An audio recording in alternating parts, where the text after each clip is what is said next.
प्यारे बच्चों, नमस्कार। स्वागत है आपका आपके ही अपने YouTube चैनल संस्कृतानुराग पर। बच्चों, आज मैं हिंदी एवं संस्कृत व्याकरण के अंतर्गत स्वर संधि के भेद आयादी संधि को लेकर आया हूँ। और आयादी संधि कक्षा 6 से लेकर कक्षा 12 तक के बच्चों के लिए अत्यधिक उपयोगी है। साथ ही विभिन्न प्रतियोगी परीक्षाओं में भी आयादी संधि से प्रश्न पूछे जाते हैं। और आज के इस विषय को मैं अत्यंत सरल विधि से आपको समझाने का प्रयत्न करूंगा। अतः आपसे मेरा आग्रह है कि आप इस वीडियो के अंत तक बने रहें और इसे समझने का प्रयत्न करें। आयादी संधि, इसका सूत्र है एचो अयवायावः। यदि पूर्व पद के अंतिम वर्ण में ए, ओ, अय, औ के बाद समान या असमान कोई भी स्वर वर्ण हो, कह रहा है कि पूर्व पद के अंतिम वर्ण में ए, ओ, अय, औ के बाद कोई भी स्वर वर्ण हो, चाहे समान हो या असमान हो, तो ए के स्थान पर अय, ओ के स्थान पर अव, अय के स्थान पर आय और औ के स्थान पर आव आदेश हो जाता है।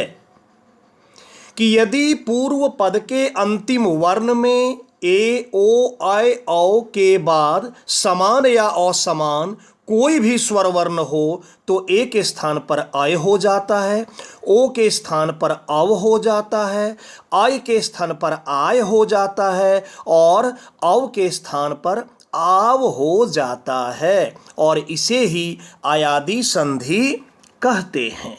अब एक एक कर इनका उदाहरण आप देखिए।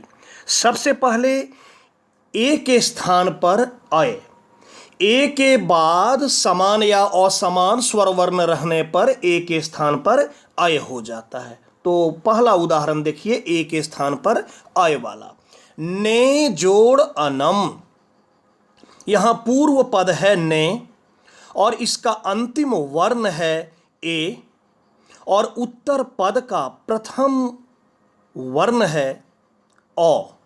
ब्रैकेट में देखिए ए जोड़ अ, तो ए जोड़ अ बराबर हो जाएगा आय, हो गया नयन। ने जोड़ अन नयन। दूसरा उदाहरण देखिए, शे जोड़ अनम, यहां भी पूर्व पद के अंतिम वर्ण में है ए और उत्तर पद के प्रथम वर्ण में है अ, तो शे जोड़ अनम हो गया शयनम। ए जोड़ अ बराबर अय। तीसरा उदाहरण देखिए, हरे जोड़ ए, यहां भी पूर्व पद के अंतिम वर्ण में है ए और उसके बाद ए आया। इसमें देखिए उत्तर पद के प्रथम वर्ण में पहले वाले उदाहरण में अ था, अब यहां ए है, मतलब समान स्वर वर्ण है। पूर्व पद के अंतिम वर्ण में भी ए है और उत्तर पद के प्रथम वर्ण में भी ए है। आप यहां देख रहे हैं ब्रैकेट में ए जोड़ ए, उसके पहले असमान था, भिन्न स्वर था, ए जोड़ अ था, ए जोड़ अ, यहां है ए जोड़ ए, तो फिर भी होगा आय। हरे जोड़ ए बराबर हो गया हर ए, ब्रैकेट में लिखा हुआ है ए जोड़ ए बराबर आय। इसका चौथा उदाहरण, ऋषे जोड़ ए, यहां भी देखिए पूर्व पद के अंतिम वर्ण में ए और उत्तर पद के प्रथम वर्ण में ए जोड़ ए बराबर आय, तो ऋषे जोड़ ए बराबर ऋषये। देखिए अगला प्रकार, इसमें कह रहा है ओ के बाद समान या असमान स्वर वर्ण रहने पर ओ के स्थान पर अव हो जाता है। पो जोड़ अनम, इसमें कहा गया कि पूर्व पद के अंतिम वर्ण में ओ रहेगा और बाद में समान स्वर वर्ण रहे या असमान, तो ओ के स्थान पर क्या होगा? अव। पो जोड़ अनम, पवनम। पो प्रथम पद का अंतिम वर्ण ओ और उत्तर पद का प्रथम वर्ण अ, ओ जोड़ अ बराबर अव, तो पो जोड़ अनम बराबर पवनम। दूसरा उदाहरण, भो जोड़ अति। यहां भी प्रथम पद का अंतिम वर्ण ओ और उत्तर पद का प्रथम वर्ण अ, भो जोड़ अति भवती, ओ जोड़ अ बराबर अव। अब देखिए, गो जोड़ ई, गो जोड़ ई प्रथम पद के अंतिम वर्ण में है ओ और उत्तर पद के प्रथम वर्ण में ई, तो ओ जोड़ ई बराबर अव, गो जोड़ ई गवी। विष्णो जोड़ ए विष्णवे, ओ जोड़ ए अव। यहां भी प्रथम पद के उत्तर अंतिम वर्ण में ओ और उत्तर पद के प्रथम वर्ण में ए, ओ जोड़ ए बराबर अव, विष्णु जोड़ ए विष्णवे। तीसरा प्रकार देखिए, आय के बाद समान या असमान स्वर वर्ण रहे तो आय के स्थान पर आय हो जाता है। कह रहा है पूर्व पद के अंतिम वर्ण में रहेगा आय और उसके बाद समान या असमान स्वर वर्ण रहे तो आय के स्थान पर हो जाएगा आय। नय जोड़ अकह, यहां प्रथम पद के अंतिम वर्ण में है आय, देखिए ब्रैकेट में लिखा हूं आय, और उत्तर पद का प्रथम वर्ण है अ, आय जोड़ अ बराबर होगा आय, तो नय जोड़ अकह बराबर हो गया नायकह। वैसे ही दूसरा उदाहरण, गय जोड़ अति। गय प्रथम पद के अंतिम वर्ण आय और उत्तर पद का प्रथम वर्ण अ, आय जोड़ अ आय, गय जोड़ अति गायती। तीसरा उदाहरण, रय जोड़ ए, प्रथम पद का अंतिम वर्ण आय और उत्तर पद का प्रथम वर्ण ए, आय जोड़ ए आय, तो रय जोड़ ए राय। इसका चौथा उदाहरण, रय जोड़ ओह, प्रथम पद का अंतिम वर्ण आय और उत्तर पद का प्रथम वर्ण ओ, ब्रैकेट में लिखा है आय जोड़ ओ बराबर आय, तो रय जोड़ ओह बराबर रायोह। इसी में चौथा प्रकार, अब कह रहा है औ के बाद समान या असमान स्वर वर्ण रहने पर औ के स्थान पर आव हो जाता है। पूर्व पद के अंतिम वर्ण में औ रहेगा और उसके बाद समान या असमान स्वर वर्ण रहे तो औ के स्थान पर आव हो जाएगा।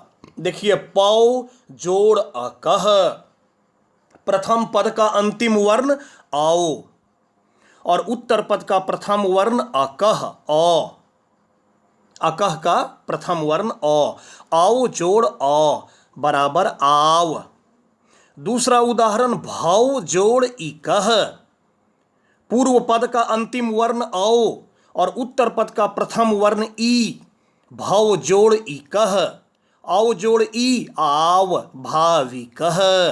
तीसरा उदाहरण देखिए, भौ जोड़ उकह, पूर्व पद का अंतिम वर्ण औ और उत्तर पद का प्रथम वर्ण ऊ, औ जोड़ ऊ बराबर आव भावुकह।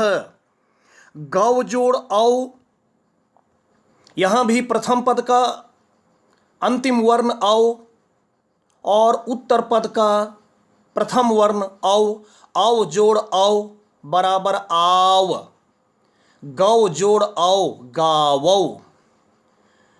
नौ जोड़ ए, प्रथम पद का अंतिम वर्ण औ और उत्तर पद का प्रथम वर्ण ए, औ जोड़ ए बराबर आव नावे।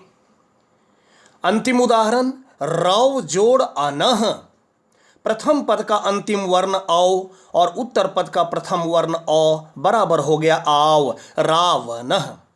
यहां देखिए, अन में दंत्य न है, लेकिन जब हम रावण किए तो वहां मूर्धन्य हो गया, यहाँ ब्रैकेट में देखिए दर्शा दिया हूँ लाल रंग से कि नत्व विधान के नियमानुसार दंत्य नौ का मूर्धन्य नौ में परिवर्तन हो गया है। इसमें एक नियम है णत्व विधान, तो णत्व विधान के नियमानुसार दंत्य नौ का मूर्धन्य में परिवर्तन हो जाता है। तो बच्चों ये था आयादी संधि। मैं उम्मीद करता हूँ आपको बहुत अच्छी तरह से समझ में आया होगा। मैंने आपको सरल भाषा में समझाने का प्रयत्न किया। प्यारे छात्रों, अगर आपको मेरा यह वीडियो पसंद आया हो तो कृपया इसे आप लाइक, कमेंट एवं शेयर करके मुझे प्रोत्साहित करने का कार्य करें, ताकि आगे आपके लिए मैं और भी बेहतर एवं उपयोगी वीडियो बनाने का कार्य करता रहूं। साथ ही मेरे इस चैनल संस्कृत अनुराग को यदि आप अब तक सब्सक्राइब नहीं किए हैं तो इसे आप अवश्य सब्सक्राइब कर लें एवं नोटिफिकेशन को भी ऑन कर लें, ताकि मेरे द्वारा इस चैनल पर अपलोड किए गए प्रत्येक वीडियो की सूचना सर्वप्रथम आपको प्राप्त हो सके। तो आज के लिए इतना ही। सबों को मेरी ओर से बहुत बहुत धन्यवाद।